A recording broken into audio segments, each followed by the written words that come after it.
What's up, everybody? It's me, Chris, once again.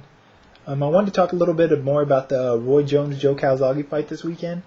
I already did my predictions video, and I predicted Calzaghe to win by a unanimous decision. I'm not necessarily going to change my pick, but I want to talk about a couple things I've seen over the last couple days that's kind of has me wavering a bit on my pick and giving Roy Jones a much better chance. So much so that I think this fight's almost at 50-50 in my eyes, at least in my opinion. Not that that matters much in the grand scheme of things, but just personally, I think it's almost an even money fight at this point. The reason for that is, I have a couple reasons for that. I recently, just over the last 2 days, rewatched Jones Trinidad and Calzaghe Hopkins, their most recent fights, each of their most recent fights. The thing I noticed first about for Roy in the Trinidad fight, he does have a lot more speed than I initially gave him credit for left. I said on a previous video that I thought that Calzaghe had as good as hand speed, if not faster, at this point in their careers. I'm going to have to recant that. I believe that Roy is still the faster fighter.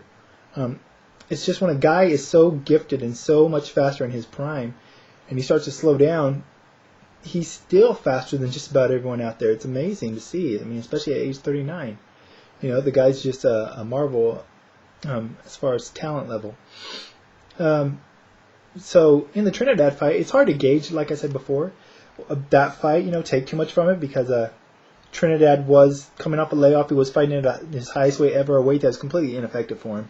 So Roy was able to dominate that fight for the most part when he wanted to. He was very effective with counters, and whenever he would push the pace and really try to hit Trinidad or would really make the fight, he was in full control. He just didn't do that enough to really dominate Tito. Tito kept coming forward, but his pressure was pretty ineffective for the most part. And when Roy came forward, he was fairly effective with all of his punches.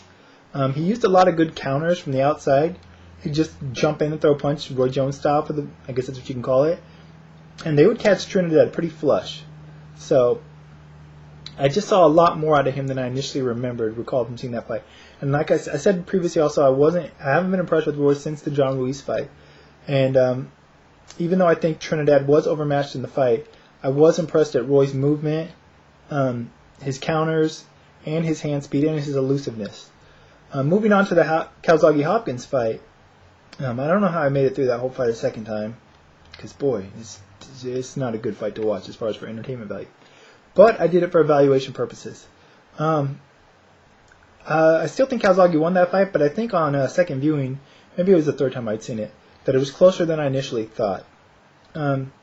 Calzaghe basically, in my opinion, won that fight on just being the more active fighter, throwing more punches, which I believe he will also be in his fight against Roy. However, he was really ineffective. I mean, the announcers were touting how Joe had hit Bernard more than any other fighter, or landed more punches on Bernard than any other fighter previously. Yes, that's true, but he also most likely threw more punches against Bernard than any other fighter previously. The punches he were landing were never really effective.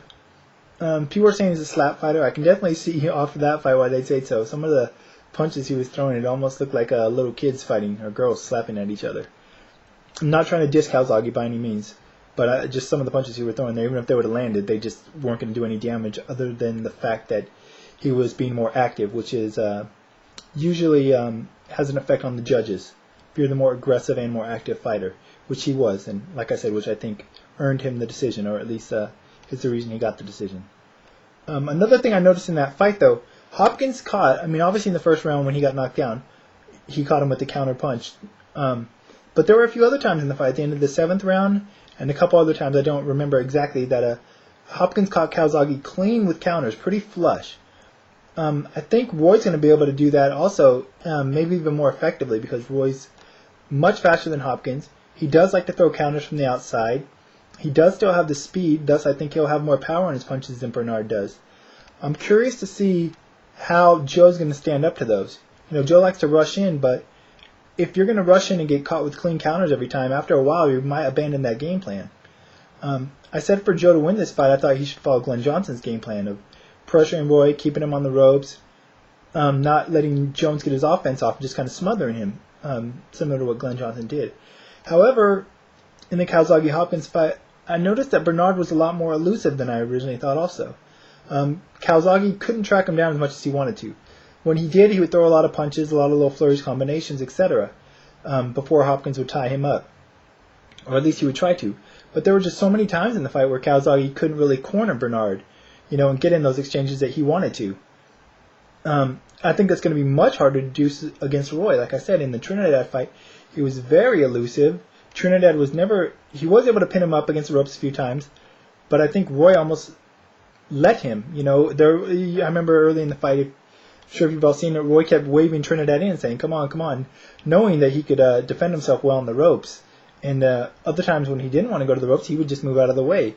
I don't think Joe's going to be able to corner him that many times. I just think Roy's footwork is going to be, he's going to be able to maintain staying outside of the fight that Calzaghe wants. It's amazing. I'm not a person that bets on fights a lot. I don't bet on gambling websites or anything like that. I'll bet friends or family here and there. Nothing too big. But to be honest, I'm still going to pick Calzaghe by decision. Initially, I said unanimous decision, but like I said, with all this research I'm doing and just what I'm starting to see in these fighters and styles, how I think they're going to match up. I think it's going to probably be a split decision either way. Like I said, I think it's a 50-50 fight at this point, in my personal opinion. And if I had to bet money, if I was going to bet a lot of money, I probably would bet on Jones because I just see more chances of him winning. I think Calzaghe can win by decision, and I am still picking him to win by that, but I just see a lot of opportunities for Roy to be effective. Whether it makes for the most exciting fight or not, I'm not for sure. But I'm seeing more and more out of Roy that I think that he has a better opportunity to win this fight than I initially thought. There's definitely a bigger buzz about this fight than when it was announced. When it was announced, I saw a lot of boxing writers kind of just writing it off, so to speak, saying that, it was just easy defense for Calzaghe, or easy, he was picking Roy because he wanted to, get a big name on his ledger, but a fight that was easily made, tailor-made for him. But and I might have thought that initially myself, but I've definitely turned the corner on that thought process. What else did I want to say about this fight? There was one other thing I was thinking. Oh, this is definitely a legacy fight. As Roy pointed out in the last HBO 24/7, if he loses, so what? He's lost before. If Joe loses, that's his first loss ever. It's huge stakes. The other thing I want to mention real quick: Roy is a very smart fighter. He doesn't take a lot of, or he takes a lot of calculated risk, but he knows what he's doing in there.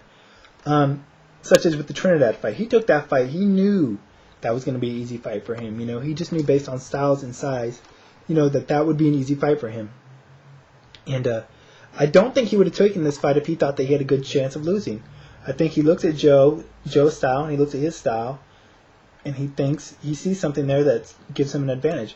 Obviously, all fighters are going to think they have an advantage going into a fight, whether they do or not. But Roy doesn't want another loss on his record at this time. And I think he took this fight knowing well that what he brings to the ring versus what Calzaghe brings to the ring is going to favor him, and that he's going to be able to win a decision. So, that being said, I'm still going to go with Calzaghe by decision. Although, like I said, probably split at this point.